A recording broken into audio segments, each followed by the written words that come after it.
మన పెట్టుబడి మన పిల్లల భవిష్యత్తు కోసమే కదా. మీ పెట్టుబడికి నమ్మకమైన వేదిక శ్రీ వాసవి ప్రాజెక్ట్స్. నమస్కారం, వెల్కమ్ టు ఐ డ్రీమ్. ధర్మ మార్గం విత్ విజిత కార్యక్రమానికి స్వాగతం.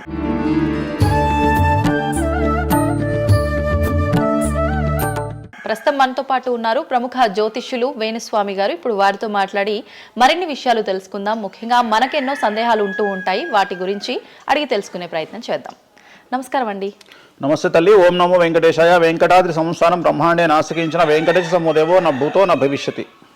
ఇప్పటి వరకు కూడా రకరకాల విపత్తులు అయితే మనం చూసాం. గత ఉగాది మన కొత్త సంవత్సరం నుంచి కూడా ఇప్పటి వరకు చాలా విపత్తులు చూసినాం. అంటే పంచభూతాల్లో ఒక్కొక్కటి ఒక్కొక్క ప్రళయంగా, అగ్ని ద్వారా కావచ్చు, గాలి ద్వారా కావచ్చు, రకరకాలుగా. ఇప్పుడు ఈ గ్రహాల మార్పుల వల్ల ఏవో రాబోతున్నాయని, మొన్న రీసెంట్గా బ్రహ్మంగారి ఇల్లు కూలింది అని, అంటే ఎక్కడ ఏ మూలన ఏం జరిగినా కూడా దాన్ని ప్రతి ఒక్కదానికి లింక్ చేసి దానివల్ల ఏదో దుష్ప్రభావాలు రాబోతున్నాయి, దీనివల్ల ఇబ్బందులు పడబోతున్నారని చెప్పి చెప్తున్నారు. మరి ఈ 2026 మనమైతే ఉగాది నుంచి చూసుకుంటాం, కానీ ఆంగ్ల నూతన సంవత్సరం రాబోతోంది. దీని ద్వారా మనకు ఉగాది వరకు ఈ మధ్య కాలంలో ఎలా ఉండబోతోంది, గ్రహాలు రాశుల పరంగా చూసుకుంటే, పంచభూతాల పరంగా చూసుకుంటే, తర్వాత మనకి సంవత్సరం మారిన తర్వాత ఎలా ఉండబోతోంది. 20 నిమిషాలు ఆడుకుందామనే ప్రయత్నం చేసిన నీకు ఇప్పుడు చిన్న ఫినిషింగ్ టచ్ ఇస్తా. అసలు నువ్వు జనవరి 1కు ముందు నా దగ్గరికి ఇంటర్వ్యూకి ఎందుకు వచ్చినావు? ఎందుకు రావు? ఉగాది కదా నువ్వు రావాలి. ఉగాదిది సపరేట్, అప్పుడు కొత్త పంచాంగం దృష్ట్యా ఇది సపరేట్. క్వశ్చన్ లేదు.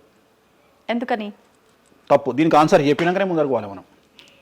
ఉగాది 2026 మార్చి 19 నాడు శ్రీ పరాభవన సంవత్సరం వస్తుంది. దానికి కదా మనం పంచాంగం తీసుకోవాలి. నేను ఎందుకు ముందుగా వచ్చానంటే నేను దానికి ఆన్సర్ చెప్తా. మీరు ఎట్లాగో బిజీ పూజల్లో, మళ్ళీ నాకు అవకాశం దొరుకుతుందో లేదో తెలియదు. కాదు కాంపిటీషన్ జీవితములో నిన్ను నువ్వు నిలబెట్టుకోవడానికి కొత్తదనాన్ని ఎంచుకొని నిన్ను నమ్ముకున్నటువంటి ఓనర్కు నీ పూర్తి కర్త కర్మ క్రియ నీ రిజల్ట్ను ఇవ్వడానికి నువ్వు చేస్తున్నటువంటి ఒక ప్రయత్నం, నిన్ను నువ్వు జనాల్లో కొత్తగా ప్రొజెక్ట్ చేసుకోవడానికి చేస్తున్నటువంటి ప్రయత్నం.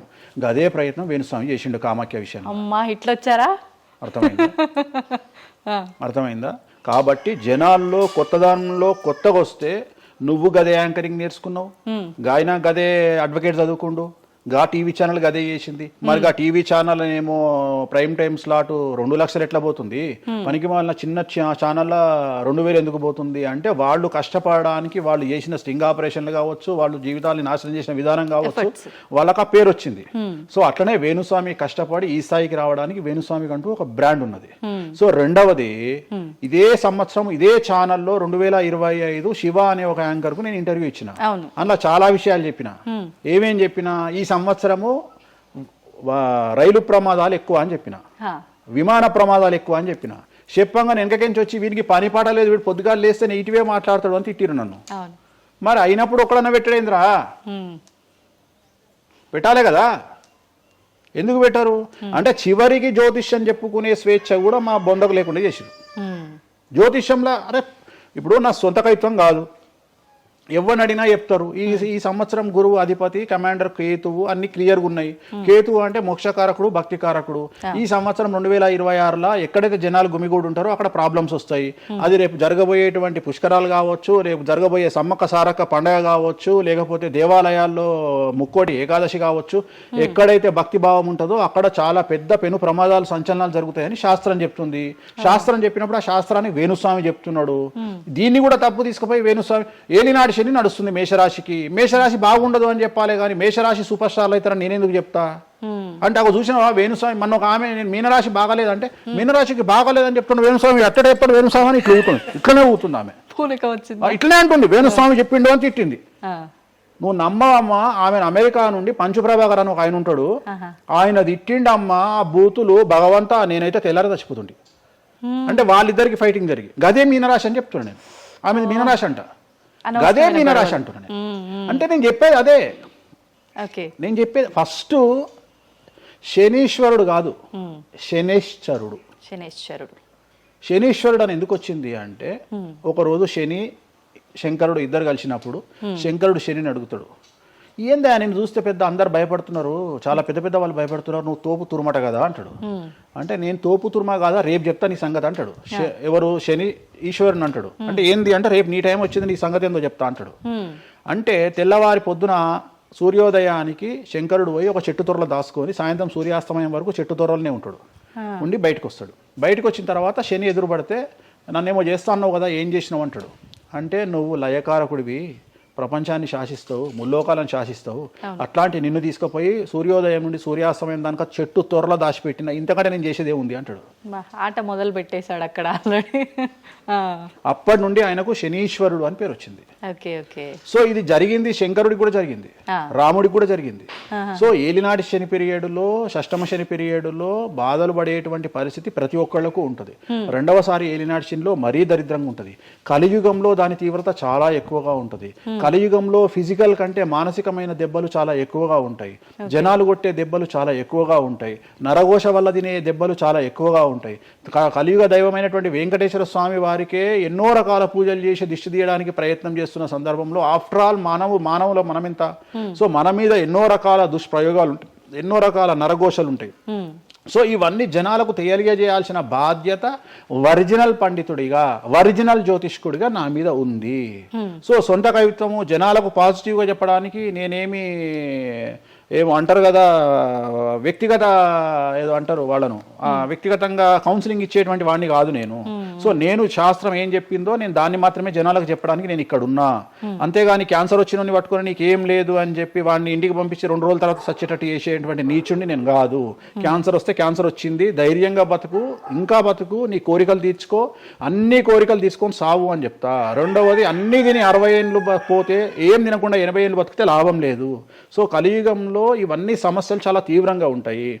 భార్యాభర్త కారులో పోతే పక్కింటోడు ఏడిస్తొస్తాడు, మంచి కారు కొనుక్కుంటే ఏడిస్తొస్తాడు, ఒక పిల్లగాడు మంచి ఉత్తీర్ణత శాతంలో పాస్ అయితే ఏడిస్తొస్తారు, మంచి ఉద్యోగం వస్తే ఏడిస్తొస్తారు, ఒక పొలిటికల్ బాగుంటే సస్తాడు, ఒక యాంకర్కు డబ్బులు వస్తే సస్తాడు. సో ప్రతి దగ్గర ఏడుపు ఏడుపు ఏడుపు, జలసు అనేటువంటిది రాజ్యమేలుతున్నటువంటి సందర్భంలో తెలుగు రాష్ట్రాలలో అది పీక్ స్థాయిలో ఉండేటువంటి పరిస్థితులలో నిజాలు చెప్పి జనాలని భయానికి దూరంగా ఉంచాల్సినటువంటి బాధ్యత నాది, జరగబోయే నష్టం నుండి కాపాడాల్సినటువంటి బాధ్యత నాది అని ఇంతమంది రాళ్ళేసినా, ఇంత చెండాల పనులు చేసినా, వ్యక్తిగతంగా నన్ను విమర్శలు చేసినా నేను ఎవరిని వ్యక్తిగతంగా విమర్శించడం లేదు. ఎందుకంటే ప్రతి ఒక్కడి ముడి కింద ఖచ్చితంగా సమస్యలు ఉంటాయి. ఈ శుద్ధపూస ఎవడూ కాదు. నాకంటూ నెల రోజులు పక్కకు తీస్తే ఒక్కొక్కటి జాతకాలు చెప్పగలుగుతా అందరివి. నేను వాటి జోలికి బోదలుచుకోవట్లేదు. శాస్త్రం ఏం చెప్పిందో శాస్త్ర ప్రామాణికంగా నేను జనాలకు తెలియజేయాలని కోరుకుంటున్నా. సో లాస్ట్ ఇయర్ ఎట్లా జరుగుతుందో 2025లో అనుభవించిన కష్టం కంటే 2026 ఎక్కువ, 2026 కంటే 27 ఎక్కువ, 27 కంటే 28 ఎక్కువ. 2025 నుండి 28 వరకు సమాజంలో ప్రకృతిలో జరిగే సంఘటనల తీవ్రత చాలా ఎక్కువగా ఉండబోతా ఉంది. ప్రకృతి పరంగా, సామాజికంగా, అగ్ని ప్రమాదాల పరంగా, వాహన ప్రయాణాల ప్రమాదంగా చాలా రకాల సమస్యలు ఈ సంవత్సరం ఉండబోతున్నాయి. ఓకే, రాశుల పరంగా ఎలా ఉంటుందండి? సో ఈ సంవత్సరము ఫస్ట్ రాశుల కంటే ముందు మనం మాట్లాడుకోవాల్సింది ఏంటి అంటే, ఈ సంవత్సరము రైలు ప్రమాదాలు, అగ్ని ప్రమాదాలు, వాహన ప్రమాదాలు, అలాగే జన సమీకరణలు ఉన్న చోట, భక్తులు గుమిగూడే చోట, జన సాంద్రత ఉన్న చోట, అది సినిమా థియేటర్లు అవ్వచ్చు, భక్తికి సంబంధించిన ఏరియా అవ్వచ్చు, సో మార్కెట్లు అవ్వచ్చు, మాల్స్ అవ్వచ్చు, వాటిల్లో పెను సంచలనాలు ఈ సంవత్సరం జరిగే అవకాశాలు ఉన్నాయి. ఆర్థిక నష్టము అంటే ఆస్తి నష్టము, జన నష్టము ఉండేటువంటి అవకాశాలు ఉన్నాయి. కాబట్టి జనాలకు చెప్పే విషయం ఏంటంటే, భక్తి పేరుతో జనాలు లేనటువంటి ప్లేస్కి వెళ్ళండి. ముక్కోటి ఉంది, ఖాళీగా ఉన్న వెంకటేశ్వర స్వామి గుడికి వెళ్ళండి హ్యాపీగా. ఆ దేవుడికి డబ్బులు ఇచ్చిన వాళ్ళు అవుతారు, పంతులకు డబ్బులు ఇచ్చిన వాళ్ళు అవుతారు, గుడికి 4 రూపాయలు ఇచ్చిన వాళ్ళు అవుతారు.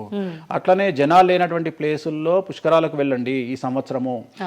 సో జన సాంద్రత ఉన్నటువంటి ప్రదేశాలను ఈ సంవత్సరం అవాయిడ్ చేయడానికి ప్రయత్నం చేయండి. సో టూర్లు మ్యాక్సిమం అవాయిడ్ చేయండి. ఈ సంవత్సరము లోయ ప్రాంతాలలో, కొండ ప్రాంతాలలో, నదీ పరివాహక ప్రాంతాలలో పెను సంచలనాలు నమోదయ్యే అవకాశం ఉంది. టూరిస్టు ప్రాంతాలలో కూడా ప్రాబ్లమ్స్ ఉంటాయి. ఈ సంవత్సరం భారతదేశంలో కొన్ని ప్రదేశాల్లో మత కల్లోలాలు రేగేటువంటి అవకాశం కనిపిస్తూ ఉంది, కర్ఫ్యూ విధించేటువంటి అవకాశం కనిపిస్తూ ఉంది. సో ఇవన్నీ కూడా ఈ సంవత్సరం చాలా తీవ్రంగా ఉండబోతా ఉన్నాయి. సో జాగ్రత్తలు వహిస్తే మంచిది. ఓకే, ఇప్పుడు అంటే ఇవి ఎవరికి, అంటే ఏదైనా గ్రహాల్లో మార్పులు ఉన్న వాళ్ళకా, లేదంటే అంటే ఇదంతా మనం ప్రకృతి పరంగా చెప్పాలి. ప్రకృతి పరంగా దాంట్లో ఎవరు ఉంటారు అంటే, చనిపోయే వాళ్ళని తీసుకుంటే ఆ బాధితులు ఎవరైతే ఉంటారో వాళ్ళ జాతకంలో ఏలినాటి శనో, షష్టమ స్థానంలో శనో, వ్యయ గురువో ఉంటాడు. సో మనం వాళ్ళే అని చెప్పలేం కదా, అక్కడికి పోయిన వాళ్ళల్లో వాళ్ళు ఉంటారు. ఎవడైతే నష్టజాతకుడు ఉంటాడో వాడికి ఆ ఇన్సిడెంట్ జరుగుతుంది. సో ఇది ఓవరాల్ గా సంవత్సర ప్రిడిక్షన్ అంటారు. సో రాబోతున్నటువంటి సంవత్సరం పేరు కూడా చాలా చాలా చాలా కాంట్రవర్షియల్ నేమ్, పరాభవనామ సంవత్సరము. పరాభవము అంటే ఓటమి, అవమానముతో కూడిన ఓటమి అని అర్థం. పరాభవము దుర్యోధనుడికి మయసభలో జరిగినది పరాభవము. సో అలాంటి పరాభవము ఎవరికి జరుగుతుంది అంటే ఎవరి జాతకంలోనైతే ఏలినాటి శని ఉందో, 6వ స్థానంలో శని ఉన్నాడో, 8వ స్థానంలో శని ఉన్నాడో, 12వ స్థానంలో గురువు ఉన్నాడో వాళ్లకు ఈ సంవత్సరం సంచలనాలు ఉండబోతా ఉన్నాయి. అది మేషరాశి కావచ్చు, మీనరాశి కావచ్చు, సింహరాశి కావచ్చు. సో ఇలాంటి వారికి ఈ సంవత్సరం పెను సంచలనాలు ఉండేటువంటి అవకాశాలు ప్రస్ఫుటంగా కనిపిస్తా ఉన్నాయి. సో ఇది ఓవరాల్గా సంవత్సర ఫలితము. ఇక 12 రాశులకు సంబంధించి ముందుగా మేషరాశి కనుక తీసుకున్నట్లయితే, మేషరాశికి ఈ సంవత్సరము ఏలినాటి శని నడుస్తూ ఉంది. సో ఏలినాటి శని ఒక పక్క గురువు బాగాలేడు, ఒక పక్క రాహు బాగాలేడు, ఒక పక్క కేతు బాగాలేడు. సో ఇలాంటి సందర్భంలో పెను సంచలనాలకు కారణభూతమయ్యేటువంటి అవకాశం ఉంది. సో విద్యార్థులకు ఉత్తీర్ణత శాతం తగ్గుతుంది, కోరుకున్న ప్లేస్మెంట్స్ రావు, వీసా రిజెక్ట్ అయ్యే అవకాశం ఉంది. ఉద్యోగస్తులకు పై అధికారుల వల్ల సమస్యలు ఉంటాయి, ప్రమోషన్లు ఆగిపోతాయి. సో బదిలీలు చాలా దూరంగా బదిలీలు అయ్యే అవకాశం కనిపిస్తూ ఉంది. రాజకీయ నాయకులకు ఫెయిల్యూర్స్ కనిపిస్తూ ఉన్నాయి, ఉన్న పదవులు కోల్పోయే అవకాశం కనిపిస్తుంది, ఎన్నికలలో ఓటమి కనిపిస్తూ ఉంది. రైతులకు మొదటి పంట కంటే రెండవ పంట బాగుండే అవకాశం ఉంది. కళాకారులకు, క్రీడాకారులకు అవకాశాలు తగ్గిపోయి ఆదాయం తగ్గిపోయే అవకాశం ఉంది. స్త్రీలకు సంబంధించి భర్తల మధ్యన గొడవలు అయ్యే అవకాశం ఉంది. అలాగే వ్యాపారస్తులకు, బ్యూరోక్రాట్లకు ఈ సంవత్సరం ఏసీబీ, సిబిఐ, సిఐడి లాంటి కేసులు లేదా ఈడీ కేసులు కనిపిస్తూ ఉన్నాయి. ఈ సంవత్సరం ఓవరాల్గా మేషరాశి వాళ్ళని తీసుకుంటే న్యాయపరమైన ఇబ్బందులు, ఆర్థికపరమైన ఇబ్బందులు, ఆరోగ్యపరమైన ఇబ్బందులు, తండ్రికి సంబంధించిన అపమృత్యు గండము, అలాగే న్యాయపరమైన చిక్కులు, వాహన ప్రమాదాలు, భార్యాభర్తల మధ్యన గొడవలు, ఇవన్నీ మేషరాశి వారికి కనిపిస్తూ ఉన్నాయి. మరి ఏం చేసుకోవాలా అంటే, తిరునల్లా శనీశ్వర ఆలయంలో ప్రత్యేకమైన శని పూజ నిర్వహించుకోవడంతో పాటు నలుపు రంగు దుస్తులకు దూరంగా ఉండడము, నలుపు చెప్పులు, నలుపు వాహనాలకు దూరంగా ఉండడము, లెదర్ వస్తువులకు దూరంగా ఉండడము, నలుపు లెదర్ వస్తువులకు దూరంగా ఉండడం వల్ల సమస్యల నుండి గట్టెక్కుతారు. ఏడాదంతా వీటికి దూరంగా ఉండాలి. మరి తర్వాత నెక్స్ట్ వృషభ రాశి. సో వృషభ రాశి వారికి ఈ సంవత్సరం 100కు ఇంచుమించుగా 75% అనుకూలంగా ఉంది. రాహువు, కేతువు, గురువు, శని అనుకూలత కనిపిస్తూ ఉంది. చాలా బాగుండబోతా ఉంది. ఈ సంవత్సరం మే నుండి విపరీతమైన రాజయోగం పట్టబోతా ఉంది. చాలా అనుకూలంగా ఉంది. విద్యార్థులకు ఉత్తీర్ణత శాతం ఉంటుంది. స్త్రీలకు అనుకూలమైన ఫలితాలు ఉంటాయి. స్త్రీలకు మీ ఇంట్లో కమాండింగ్ అంతా మీదే ఉంటుంది. రాజకీయ నాయకులకు ఎన్నికలలో విజయాలు సాధిస్తారు. డబ్బులు ఎక్కువ ఖర్చైనా విజయాలు సాధిస్తారు. అలాగే రైతులకు 2 పంటల దిగుబడి, రాబడి బాగుంటుంది. విద్యార్థులకు కోరుకున్న ప్రదేశాల్లో సీట్లు వస్తాయి. ఉత్తీర్ణత శాతం పెరుగుతుంది. అవివాహితులకు వివాహ యోగ సూచనలు కనిపిస్తున్నాయి. సంతానం లేని వారికి సంతాన యోగం కనిపిస్తూ ఉంది. వ్యాపారస్తులకు, అన్ని రంగాల వ్యాపారస్తులకు అనుకూలమైన ఫలితాలు ఉండబోతా ఉన్నాయి. క్రీడాకారులకు, కళాకారులకు అవకాశాలు, ఆదాయము పెరుగుతాయి. ఓవరాల్గా ఈ సంవత్సరం పూర్తి స్థాయిలో మీకు ఎటువంటి సమస్యలు కనిపించడం లేదు. చాలా బాగుంది కాబట్టి మీకు ఎటువంటి రెమెడీస్ అవసరం లేదు. వీలైతే సోమవారం నాడు శివాలయంలో రుద్రాభిషేకాన్ని నిర్వహించుకోండి. సో నెక్స్ట్ మిథున రాశి. ఈ సంవత్సరం ఏదైనా రాశి 100కు 110% అనుకూలంగా ఉంది అంటే మిథున రాశి. సో గురువు, రాహువు, కేతువు అన్ని గ్రహాలు అనుకూలంగా ఉన్నాయి. పట్టిందల్లా బంగారంగా ఉంటుంది. గురువు అతిచారం వల్ల మీ జాతకం చాలా బాగుండబోతా ఉంది. గత 10 సంవత్సరాల నుండి మీరు పడుతున్నటువంటి కష్టాలన్నీ తొలగిపోయే అవకాశాలు కనిపిస్తూ ఉన్నాయి. సో కొత్త స్పీడ్తో ముందుకు వెళ్ళండి. కొత్త ఆలోచనలు చేయండి. ఎంత గొప్పగా జీవితంలో ముందుకెళ్లాలో ప్లాన్ చేయండి. చాలా గొప్పగా ఆలోచించండి. చిన్నగా ఆలోచన చేయకండి. గురువు విపరీత రాజయోగాన్ని ఇవ్వబోతా ఉన్నాడు. దైవబలం మీకు అనుకూలంగా ఉంది. గురుబలం మీకు అనుకూలంగా ఉంది. శనిబలం మీకు అనుకూలంగా ఉంది. కాబట్టి కొత్త వ్యాపారాలు ప్రారంభించండి. విపరీతమైనటువంటి చాలా గొప్పగా కలలు కనండి. ఆ కలలను సాకారం చేసుకునే దిశగా ప్రయాణం చేయండి. విద్యార్థులకు అనుకూలంగా ఉంది. ఉద్యోగస్తులకు అనుకూలంగా ఉంది. వ్యాపారస్తులకు అనుకూలంగా ఉంది. రైతులకు 2 పంటలు అనుకూలంగా ఉంది. సో ప్రతి వాళ్ళు చెరువులు, తర్వాత చేపల చెరువులు, రొయ్యల చెరువులు పండించే వాళ్ళకు అనుకూలంగా ఉంది. పౌల్ట్రీ ఫామ్ వాళ్ళకు అనుకూలంగా ఉంది. రాజకీయ రంగం వారికి అనుకూలంగా ప్రజల్లో మంచి మార్పులు కనిపిస్తూ ఉన్నాయి. స్త్రీలకు మీదే కమాండింగ్గా ఉంటుంది. కుటుంబంలో మీరు ఏం చెప్తే అది జరిగేటువంటి అవకాశాలు కనిపిస్తూ ఉన్నాయి. సో మిథున రాశి వారికి పూర్తి స్థాయిలో అనుకూలంగా ఉంది. ఎటువంటి రెమెడీస్, ఎటువంటి పూజలు అవసరం లేదు. అద్భుతమైతే వీళ్ళది. నెక్స్ట్ కర్కాటక రాశి. సో నెక్స్ట్ కర్కాటక రాశి. సో కర్కాటక రాశి వారికి కూడా ఇంచుమించు 90% అనుకూలంగా ఉంది. కాకపోతే ఇక్కడ ఉన్న సమస్య ఏంటి అంటే మే వరకు 2026 మే వరకు కొద్దిగా వీళ్ళకు గురువు 12వ ఇంట్లో ఉన్నాడు కాబట్టి కాళ్ళు చేతులు విరిగే అవకాశం ఉంది, దెబ్బలు తగిలించుకునే అవకాశం కనిపిస్తూ ఉంది. జాగ్రత్తగా ఉండండి. సాధ్యమైనంత వరకు yellow colour, lemon yellow colour దుస్తులు ధరించే ప్రయత్నం చేయండి. చాలా అనుకూలంగా ఉండబోతా ఉంది. రాజకీయ రంగంలో ఉండే వాళ్లకు విపరీతమైనటువంటి విజయాలు సిద్ధిస్తాయి. జనాల్లో అనుకూలమైన వాతావరణం ఉంటుంది. వ్యాపారస్తులకు విశేషించి అనుకూలంగా ఉంటుంది. విద్యార్థులకు అనుకూలంగా ఉంటుంది. అలాగే రైతులకు అనుకూలంగా ఉంటుంది. కళాకారులకు, క్రీడాకారులకు మరీ అనుకూలంగా ఉంటుంది. కాకపోతే ఓవరాల్గా కర్కాటక రాశి వారికి ఈ సంవత్సరం కొద్దిగా శత్రువుల యొక్క బెడద ఒక 10% కనిపిస్తూ ఉంది. కానీ శత్రువులను పట్టించుకోకండి. శని బలం వల్ల వాళ్ళు ఎంత ప్రయత్నాలు చేసినా, రాహు బలం వల్ల వాళ్ళు ఎంత ప్రయత్నాలు చేసినా మిమ్మల్ని ఎవరు ఏమీ చేయలేరు. సో మీరు చేయాల్సింది ప్రతి గురువారం నాడు లెమన్ ఎల్లో దుస్తులు ధరించే ప్రయత్నం చేయండి. అలాగే శ్రీకాళహస్తిలో గురు దక్షిణామూర్తి వద్ద గురువారం నాడు గురుహోరలో గురువుకు అంటే దక్షిణామూర్తికి అష్టోత్తర పూజ చేయించుకోండి. అలాగే పసుపు రంగు పువ్వు ఏదైనా ఉంటే అక్కడ నుండి తెచ్చుకొని ఇంట్లో పెట్టుకోండి. మీకు అనుకూలమైన ఫలితాలు ఉంటాయి. అంటే శని వీళ్ళకి ఫేవర్గా ఉన్నాడా? అంటే శని వీళ్ళకి చాలా ఫేవర్గా ఉన్నాడు. రాహు ఫేవర్గా ఉన్నాడు. కేతు ఫేవర్గా ఉన్నాడు. మే నుండి గురువు కూడా ఫేవర్గా ఉంటాడు. అది ఉన్న చిన్న చిన్న ఇబ్బందులకు కూడా ఏమైనా దానాలు అలాంటివి అదే మనం చెప్పినాం. ఎందుకు గురువు లెమన్ ఎల్లో కలర్ గురువుకు దక్షిణామూర్తి సరిపోతుంది. ఇంకా అవసరం లేదు, దానాలు అవసరం లేదు. మరి తదుపరి రాశి సో నెక్స్ట్ సింహరాశి. సింహరాశికి ఈ సంవత్సరం అష్టమ శని నడుస్తూ ఉంది. గురువు వ్యతిరేకమైన ఫలితాలు. రాహు కేతువు చాలా నెగిటివ్గా ఉన్నారు. సో ఇంచుమించుగా 4 గ్రహాలు వ్యతిరేకమైన దిశలో ఉన్నాయి. అష్టమ శని అంటే తల్లికి ఆరోగ్యపరమైన ఇబ్బందులు ఉంటాయి, మానసికమైన ఇబ్బందులు ఉంటాయి, శారీరకమైనటువంటి అనారోగ్య సమస్యలు ఉంటాయి. అలాగే ఆర్థికపరమైన ఇబ్బందులు, న్యాయపరమైన చికాకులు ఉంటాయి. జాగ్రత్తగా ఉండండి. నలుపు రంగు దుస్తులకు దూరంగా ఉండండి. విద్యార్థులకు సమస్యలు, ఉద్యోగస్తులకు సమస్యలు, వ్యాపారస్తులకు సమస్యలు, ఈడీ కేసులు, పోలీస్ కేసులు, బ్యూరోక్రాట్స్కు సిబిఐ కేసులు, రైతులకు పంటల దిగుబడిలో నష్టము, కళాకారులకు, క్రీడాకారులకు వాళ్ళ అవకాశాలను ఇతరులు దక్కించుకునేటువంటి అవకాశం కనిపిస్తూ ఉంది. స్త్రీలకు భార్యాభర్తల మధ్యన గొడవలు. సో ఓవరాల్గా సింహరాశి వారికి ఏ రంగంలో వారైనా సమస్యలు కనిపిస్తూ ఉన్నాయి. అష్టమ శని ప్రభావం కనిపిస్తూ ఉంది కాబట్టి నలుపు రంగు దుస్తులకు దూరంగా ఉండండి. తిరునల్లార్ శనీశ్వర ఆలయంలో ప్రత్యేకమైన శని పూజను నిర్వహించుకోవడం ద్వారా సమస్యల నుండి గట్టెక్కుతారు. ఓకే. సో నెక్స్ట్ కన్యారాశి. ఈ సంవత్సరం కన్యారాశి వారికి ఇంచుమించు 75% అనుకూలంగా ఉండబోతా ఉంది. శని, అలాగే కుజుడు, రాహువు, కేతువు, గురువు అనుకూలతల వల్ల చాలా చాలా అనుకూలంగా ఉండబోతా ఉంది. ఒకే ఒక్క సమస్య ఈ సంవత్సరం ఉండేది, భార్యాభర్తల మధ్యన ఈగోలు కానీ క్లాషెస్ కానీ వచ్చే అవకాశం ఉంది. సో కాంప్రమైజ్ అవ్వడానికి ప్రయత్నించండి. భార్య దగ్గర భర్త, భర్త దగ్గర భార్య, కాంప్రమైజ్ అవ్వండి. ఈగోలకు పోవద్దు, జెలస్లకు పోవద్దు. ఆర్థికపరమైన అంశాల్లో జాగ్రత్తగా ఉండండి. విద్యార్థులకు అనుకూలత కనిపిస్తూ ఉంది. రాజకీయ నాయకులకు అనుకూలత కనిపిస్తూ ఉంది. వ్యాపారస్తులకు, కళాకారులకు, క్రీడాకారులకు విశేషమైన యోగం లభించబోతూ ఉంది. న్యాయస్థానాల్లో పనిచేసే వాళ్లకు, న్యాయ సంబంధమైన వృత్తిలో ఉండే వాళ్లకు అనుకూలమైన ఫలితాలు ఉండబోతూ ఉన్నాయి. స్త్రీలకు విశేషించి అనుకూలంగా ఉండబోతూ ఉంది. సో ఈ సంవత్సరం కన్యారాశి వారికి పూర్తిగా అనుకూలమైనటువంటి ఫలితాలు కనిపిస్తూ ఉన్నాయి. వీరు చేయాల్సినటువంటి రెమెడీ, సోమవారం నాడు రుద్రాభిషేకాన్ని శివాలయంలో నిర్వహించండి. సమస్యల నుండి గట్టెక్కుతారు. సో నెక్స్ట్ తులారాశి. తులారాశి వారికి షష్టమ స్థానంలో శని కనిపిస్తూ ఉన్నాడు. కాకపోతే గురువు విపరీత రాజయోగాన్ని ఇవ్వబోతా ఉన్నాడు. వీళ్ళకి గురు బలము మరియు దైవ బలం అనుకూలంగా ఉండడం వల్ల మీ జీవితాన్ని కొత్తగా ప్రొజెక్ట్ చేసుకునేటువంటి అవకాశం మీకు దేవుడు కల్పిస్తూ ఉన్నాడు. ముందుకు వెళ్ళే ప్రయత్నం చేయండి. చాలా కొత్తగా మిమ్మల్ని మీరు ఆవిష్కరించుకునే ప్రయత్నం చేయండి. మిమ్మల్ని మీరు కొత్తగా సమాజానికి చూపించుకోండి. దానివల్ల మీ ఆలోచనలు మార్చుకోండి. చాలా గొప్పగా థింక్ చేయండి. గొప్పగా కలలు కనండి. వాటిని సాకారం చేసుకోండి.